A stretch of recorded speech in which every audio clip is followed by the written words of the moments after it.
अंदर उस सत्य का बोध हो गया। और सत्य का बोध जब हो जाता है तो फिर उसी सत्य के पीछे सब लग जाते हैं। असत्य को कौन चाहता है? अगर कोई पता लग जाए ये आदमी झूठ बोल रहा है तो बताओ, फिर उसके पीछे लगते हैं झूठा है, इससे दूर रहना, ये झूठा है। असत्य के कोई साथ नहीं रहता, सत्य के साथ रहता है। उस मुर्दे के पहले उसके साथ रहते थे, फिर उसको निपटाने के लिए जाते हैं कि चलो इसको निपटाओ। अब सत्य का बोध हो गया, सत्य नहीं रहा। आज राम ही सबके आगे है वन में, और उसी दिशा में भरत ने गति बताई कि हम तो बिना उनके मिले नहीं, कुछ नहीं कर सकते। भरत आगे हो गए हैं, भरत ने अपनी नश्वरता दिखा दी है। और पीछे सब कहने लगे वाकई में राम ही हैं, सब बिना राम के कुछ नहीं हैं। इसलिए सब जो है इस प्रकार कहने लगे, तात भरत से, तात भरत से काहे न काहू, प्राण समान राम प्रिय आहू, प्राण समान राम प्रिय आहू। जो पामरा, जो पामरा अपनी जड़ता, जो पामर अपनी जड़ताई, ओ तुम्हें सुगाए मात कोटलाई, तुम्हें सुगाए मात कोटलाई।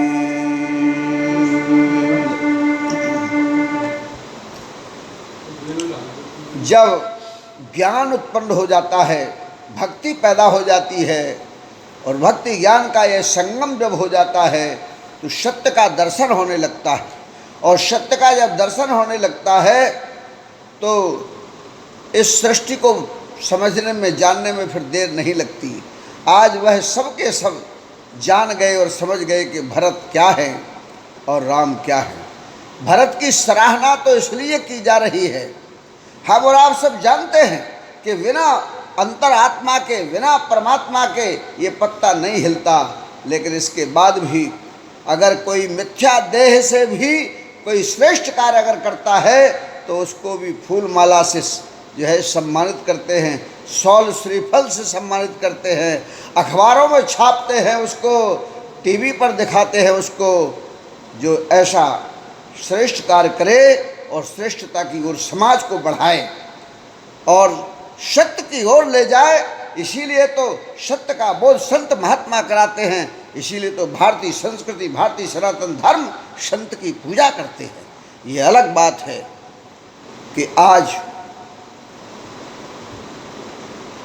विकृति जो आई है, और उस विकृति से अज्ञान और अविद्या की अवस्था आ जाने से आज भारतीय संस्कृति, भारतीय सभ्यता पाश्चात्य संस्कृति और सभ्यता से प्रभावित है।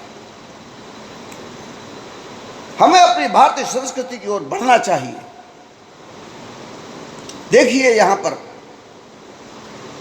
कहते हैं भरत जी ऐसे क्यों न होंगे।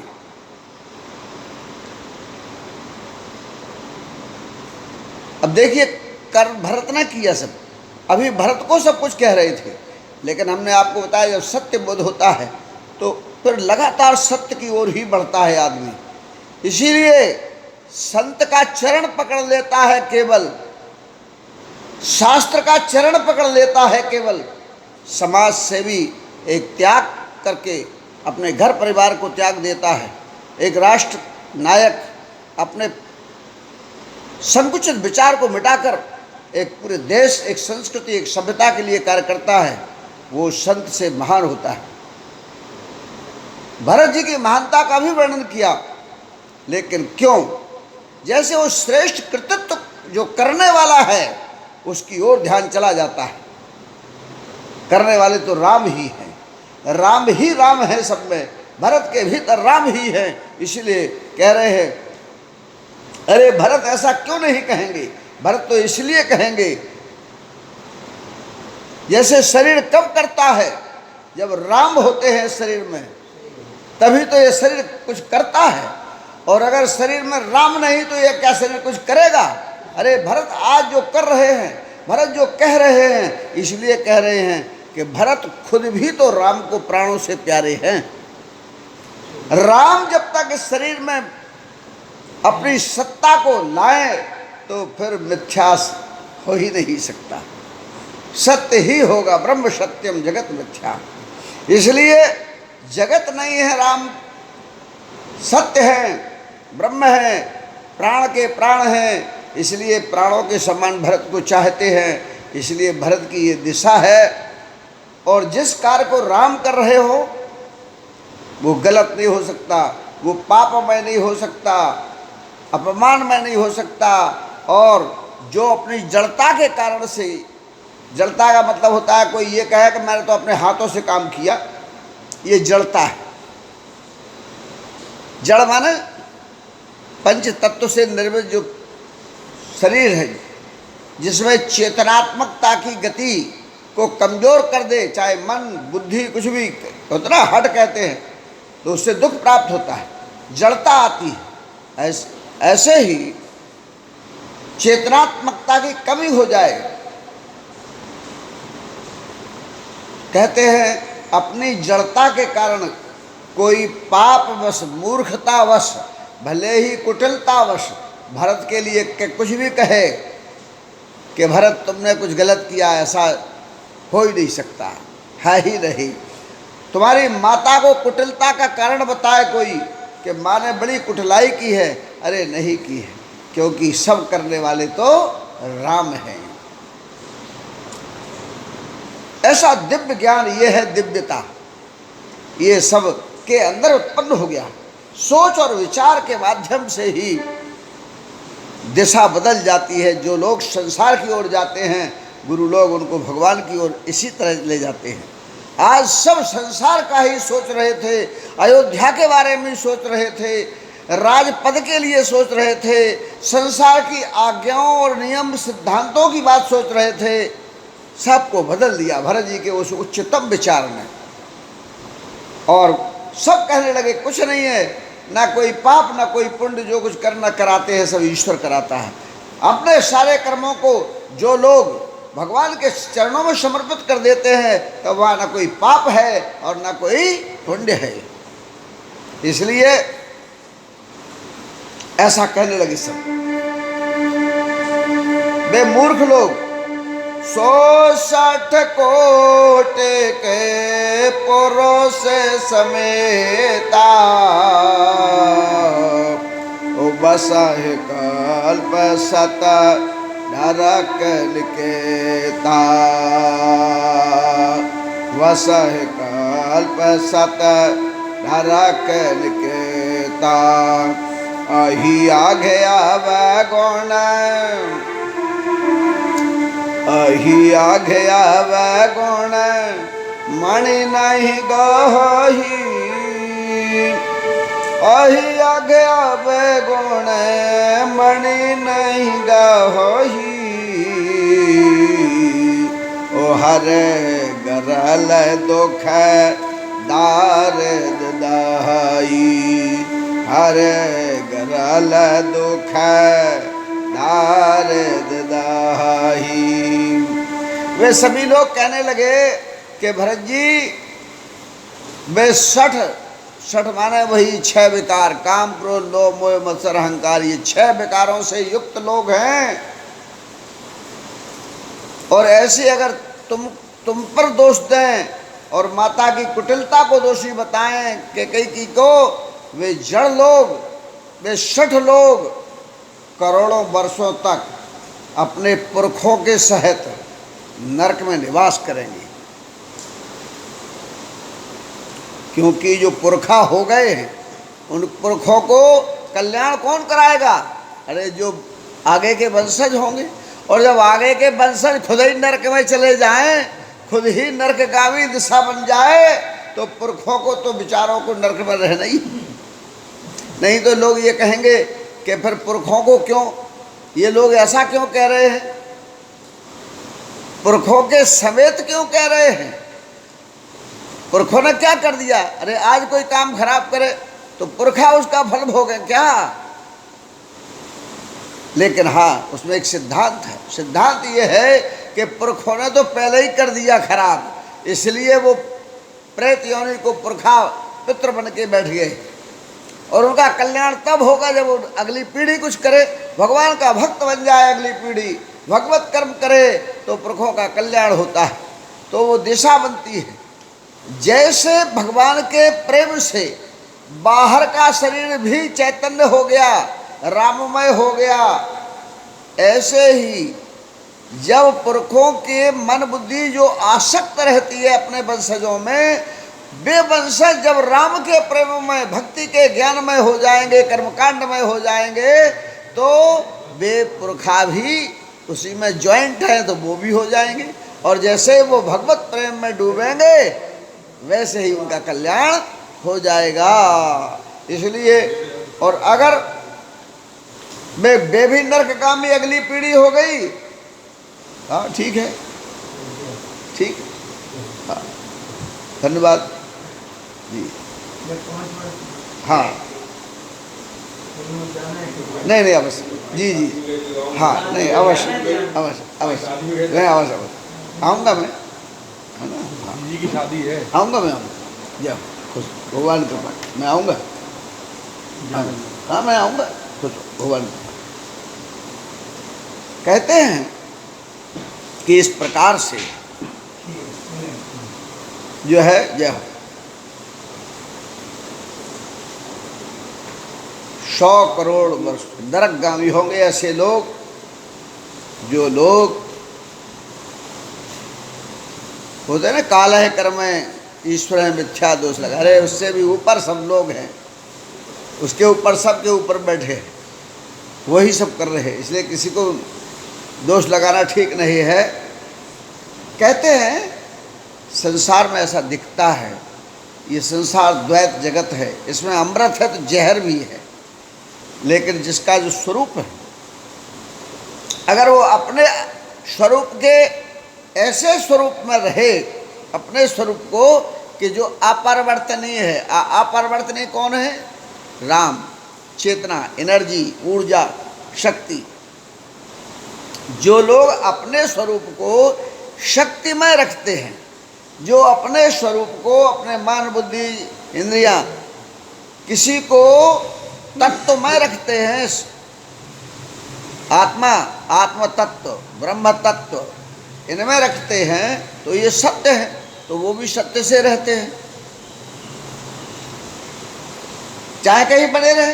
अरे संसार में बने रहो, कमल रहता है जल में, कीचड़ में उत्पन्न है, इसके बाद भी अलग है। ऐसे ही संसार में रह करके भी जो राममय रहते हैं, जो राममय, ऊर्जामय, शक्तिमय ये बोध रखते हैं कि सब कुछ करने वाला तो वही परमात्मा है। अरे सब कुछ करने वाला तो, जैसे देखा नहीं, मरघटिया ज्ञान कहलाता है, वो आ जाता है। अगर वो ज्ञान सदैव रहे तो कोई दिक्कत नहीं, तो आसक्ति नहीं होगी, मोह नहीं होगा, मोह शकल व्याधन कर मूला, तो कोई व्याधि नहीं होगी, अरे दुख का कारण ही नहीं बनेगा। इसलिए कैसे कहते हैं, उदाहरण दिया कि मणि होती है और मणि सांप के मुंह में रहती है और वहीं जहर होता है, लेकिन मणि जो है का गुण है जहर को नष्ट कर देती है, मणि का ये गुण है, और जहर का कोई असर मणि पर नहीं रहता, न सांप पर रहता, सांप का भी असर नहीं है, सांप का स्वभाव है क्रोधी, देखा ना, जरा सा उसको दूध पिलाने वाला भी हाथ लगा दे तो फड़क फन फुला के खड़ा होता कि नहीं, क्रोधी है वो, स्वभाव भी उसका क्रोधी है, सर्प का, जो दूध पिलाए उसी को गाय में खा ले, क्रोध है इतना, और जहर साथ में भी उसके। स्वभावगत भी है और प्रकृति वश भी है, लेकिन उसी के बीच मणि रहती है। ऐसे ही राम कहाँ हैं? बीच में है। सूक्ष्म शरीर और स्थूल शरीर दोनों के मध्य में, भीतर अंदर राम का निवास है। मणि कहाँ है? जहर में भी और फन जो आगे फुलाए हैं वो के बीच में है। इसलिए तुलसीदास जी ने एक जगह लिखा, राम नाम मणिदीप धर जीह देहरी द्वार, तुलसी भीतर बाहर जो चाह सुझियार। मणि जो है उस पर असर नहीं होता, बाहर के संसार का नहीं होता और भीतर की प्रवृत्ति का नहीं होता। अंदर प्रवृत्तियां बसती हैं, उनका नहीं होता, मिथ्यत्व तो बसता है। इसलिए उस मणि पर जैसे असर नहीं होता, ना जहर का और ना बाहरी संसार की प्रवृत्ति का, सर्प की का, बल्कि वो जहर के दुख को दूर करता है। और अकेले उसको ही नहीं कि जहर तो भीतर है, भीतर के जहर को भी मिटाता है अगर किसी के अंदर आ जाए। और मणि तो समझो कितनी मूल्यवान होती है, तो दरिद्रता भी दूर हो जाती है। अगर किसी को एक मणि मिल जाए, बताओ ले बस हो गया काम, दरिद्रता का भी हरण करती है। ऐसे ही जो भगवान है वो भगवान भी यही करते हैं। आज संसार का सुख वैभव भी प्राप्त होता है और अंतः प्रवृत्तियाँ जो जहर हैं, खड़ विकार हैं, 6 फन का सांप है जो भीतर बसा है, काम क्रोध वो वाला सांप है, वो 6 फन वाला वो जो बसा हुआ है वो भी फिर कुछ नहीं कर पाता। इस तरह से भरत जी के लिए कह रहे हैं।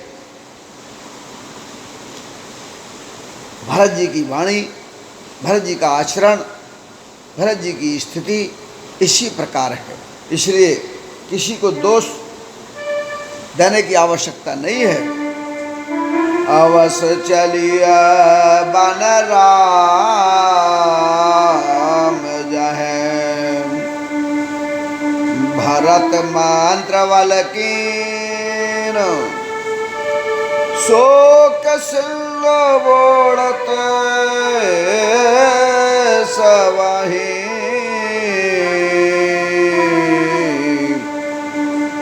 तुम अवलंबन दीन, तुम अवलंबन दीन। इस दोहे की व्याख्या कल करेंगे। सबने कहा स्वीकृति दे दी, अवश्य चलिए। और इस प्रकार कहने लगे ये मंत्र है, भरत की बात नहीं है। सबका भला करने वाली विचारधारा है भरत की। अवश्य जो है जहाँ राम वन में है वहाँ चलना चाहिए। ये सब शोक के समुद्र में डूब रहे हैं। अगर कोई डूब रहा हो और उसको कोई सहारा मिल जाए तो डूबते से बच जाता है। हे भरत, तुमने एक सहारा दिया है, एक अवलंबन दिया है और शोक सिंध में डूबते हुए सबको बचा लिया है। अवश्य राम जी से मिलने के लिए चलेंगे। इस प्रकार की बात सबने कही और इसकी आगे व्याख्या कल करेंगे। बोलिए सियावर रामचंद्र की जय, उमापति महादेव की जय, पवन सुत हनुमान की जय, गोसाई तुलसीदास की जय, समाधि वाले महाराज की जय। जय जय सीताराम, हर हर महादेव।